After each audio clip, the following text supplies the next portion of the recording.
Scarlett, and on today's Friday 5, we're going to be tackling 5 common content marketing problems and how to fix them.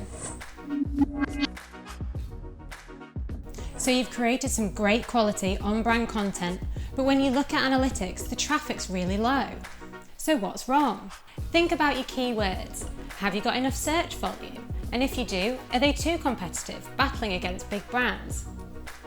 Does your content fill a need? Is it relevant for a search user? Like functional content that promotes a product, or informational content that answers a specific search query? Engaging content might not be relevant for discovery. So think about active promotion for your social channels and email marketing. Do you have competing pages? If you do, review them.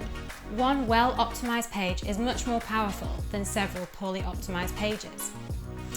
Asking yourself these fundamental questions about your content will help you realign your approach and expectations to suit those aims. So your bounce rate's too high and your time on page is too low. So why are your audiences leaving? Are you providing the answer they're looking for?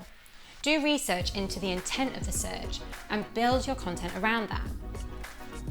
Are you giving users a logical place to go? Think about the customer journey when incorporating internal links.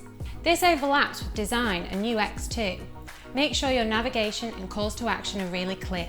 Ultimately, the key to keeping your customers on site is to deliver the best possible experience. Help them find the information they want as quickly and easily as possible. If you're short of interesting ideas or struggling with a case of writer's block, your data is a great place to start. Look at where your audiences are coming in and exiting your website to spot any potential content gaps. Look at your purchase history to see what your existing customers could tell you about the ones you're wanting to attract. You could do primary research, asking for feedback and seeing what your customers want. Or competitor analysis, see what your rivals are saying and how it's being received. Finally, make sure it's all relevant. What is your expertise? What do you have the right to talk about? More and more, Google is answering questions within the search results, which could be impacting your traffic. The way to fight this is to make sure that it's your brand content that's in the featured spot. So how do you do that? Answer the question clearly. Answer boxes are small, so there's no room for waffle.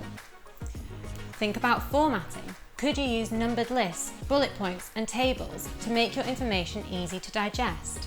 Make sure your content is marked up with the right schema, so it's easy for Google to understand what you're saying. This won't necessarily replace the traffic you lose to Google answer boxes, but it is great for your brand authority and trust. Your content needs to have commercial justification. For most of us, that means driving sales or increasing order value. So how do you get the figures rising? Identify which pages are primarily commercial and focus on optimizing these. Make sure your product descriptions are relevant, engaging, and unique. Highlight the key features and benefits and place them prominently on the page. Use high-quality images instead of generic stock photos. Make sure your calls to action are clear. And don't hide important details, like returns policies. It's bad for trust and bad for UX. That's all from me. You can read more about this on the blog, and don't forget to hit subscribe. Thanks for watching.